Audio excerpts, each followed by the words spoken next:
देखते परमोन्नत का पावन दिन। धन्य है जो लोग गाते महोन्नत का महिमा गान। धन्य है जो नयन देखते परमोन्नत का पावन दिन। प्यारे भाई और बहनों, चालीसा काल प्रभु के साथ इस कार्यक्रम में आप सभी लोगों का प्रभु यीशु के मीठे नाम पर स्वागत करती हूँ। इस 40 दिन की वचन साधना में हम आगे बढ़ेंगे।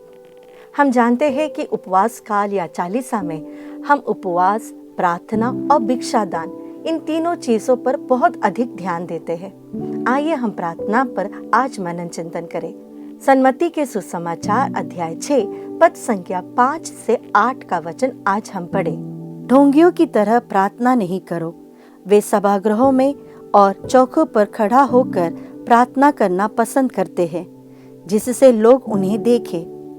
मैं तुम लोगों से यह कहता हूँ, वे अपना पुरस्कार पा चुके हैं। जब तुम प्रार्थना करते हो तो अपने कमरे में जाकर द्वार बंद कर लो और एकांत में अपने पिता से प्रार्थना करो। तुम्हारा पिता जो एकांत को भी देखता है तुम्हें पुरस्कार देगा। प्रार्थना करते समय गैर यहूदियों की तरह रट नहीं लगाओ। वे समझते हैं कि लंबी लंबी प्रार्थनाएं करने से हमारी सुनवाई होती है। उनके समान नहीं बनो, क्योंकि तुम्हारे मांगने से पहले ही तुम्हारा पिता जानता है कि तुम्हें किन किन चीजों की जरूरत है। प्रार्थना क्या है? प्रार्थना ईश्वर के साथ एक वार्तालाप है, जिससे हम बहुत अधिक प्रेम करते हैं। उसके साथ बैठकर अपने दिल की बातों को रखना, उसके दिल की बातों को सुनना, यह प्रार्थना है। प्रार्थना एक रिश्ता है अपने ईश्वर के साथ। उसके निकट बैठकर उसके प्रेम में एक होकर, लीन होकर, एक साथ एक होने, यही प्रार्थना होती है। आमतौर पर हम देखते हैं कि हमारी प्रार्थना कैसी होती है। जब हम चर्च में हो या हम अपने पर्सनल प्रेयर में हो या हम पारिवारिक प्रार्थना कर रहे हैं, तो हमारी प्रार्थना एक लंबी लिस्ट होती है। एक लिस्ट जिसमें हम प्रभु से कहते हैं, प्रभु हमें यह चाहिए, प्रभु हमें वह चाहिए। या फिर हम प्रभु को धन्यवाद देते हैं, प्रभु हमें यह मिला इसलिए धन्यवाद, प्रभु हमको यह प्राप्त हुआ इसलिए धन्यवाद, इस आशीष के लिए धन्यवाद। ये सारी चीजें सही है, इसमें कोई गलत बात नहीं। लेकिन प्रार्थना क्या है? संत पादरी पियो हमें सिखाते हैं, प्रार्थना एक ऐसी चाबी है जिसके द्वारा हम पिता ईश्वर का हृदय खोल सकते हैं। और सेंट अल्फोंसस लिगोरी इससे भी सुंदर बात कहते हैं। वह कहते हैं कि प्रार्थना ईश्वर की इच्छा को जानना और उसे पूरा करना होता है। प्यारे भाई और बहनों, पूरे बाइबल में प्रभु यीशु ने एक ही प्रार्थना सिखाई। उन्होंने धर्मसार नहीं सिखाया, उन्होंने ना ही रोजरी सिखाई, उन्होंने ना ही हमें बाइबल पढ़ना सिखाया। बस उन्होंने एक ही प्रार्थना सिखाई, और वो प्रार्थना है, हे पिता हमारे।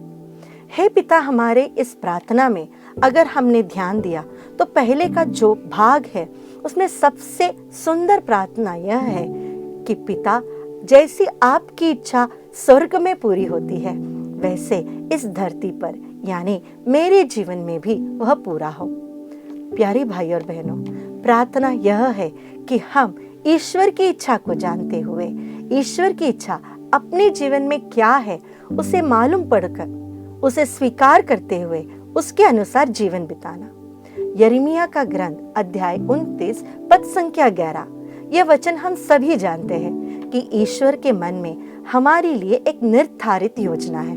वह हमारे विनाश के लिए नहीं, बल्कि हमारे कल्याण की योजना है।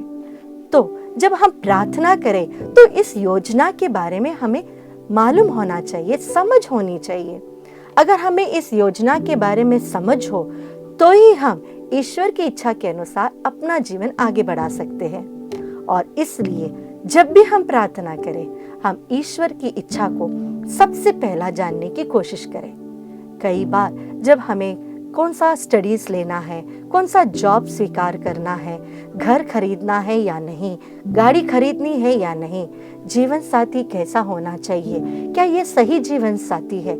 ऐसे बहुत सारे चीज़ों में निर्णय लेना पड़ता है। जब हमें निर्णय लेना हो तो हम लोगों से कंसल्ट करते हैं, लेकिन क्या हम प्रभु के साथ प्रार्थना में इस विषय को रखते हैं? अगर हम रखें तो हमें ईश्वर अपनी इच्छा उस विषय के बारे में हमें समझाएंगे और वह इच्छा हमारे कल्याण के लिए होगा। आइए इस चालीसा काल में हम विशेष रूप से कोशिश करें कि हर दिन प्रभु तेरी इच्छा आज के लिए क्या है मेरे जीवन में, वो मुझे बता के दीजिए। बहुत सारे लोग अपनी इच्छा प्रभु को बताते हैं, प्रभु मुझे यह चाहिए, मैं यह चाहती हूँ, मैं वह चाहती हूँ। हम प्रभु से कहते हैं कि मेरी इच्छा प्रभु तू पूरा कर, लेकिन इसके विपरीत हमें यह कहना चाहिए कि प्रभु तेरी इच्छा मेरे जीवन में पूरा हो। और यह तभी होगा जब हम अपने आप को प्रभु को समर्पित करें। ऐसे एक व्यक्ति के हाथों में हमारे जीवन को जब हम समर्पित करते हैं तो हमारा जीवन सुखद हो जाएगा, आसान हो जाएगा। दुख तकलीफें जरूर होगी, लेकिन उसे सहने की कृपा, वह अनुग्रह प्रभु हमें हमेशा देगा और वह उसकी योजना हमारे जीवन में बहुत सुंदरता से पूरा करेगा। आइए आज हम प्रार्थना करें।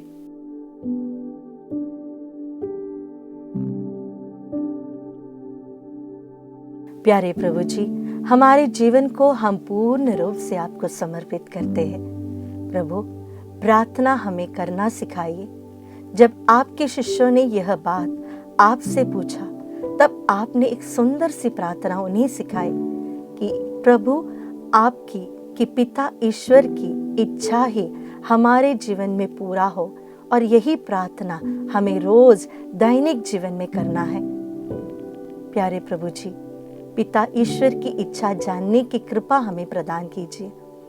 हमारे अंदर प्रार्थना के लिए एक प्यास दीजिए, जिसके द्वारा हम अपने जीवन के हर निर्णय आपके साथ बैठकर, आपके साथ डिस्कस करते हुए, आपकी इच्छा जानते हुए उसे पूरा कर सके। इसके द्वारा हमारा जीवन हमेशा कृपाओं और आशीषों से भरा रहे। यही प्रार्थना हम मांगते हैं हमारे प्रभु यीशु के मीठे नाम पर। आमीन।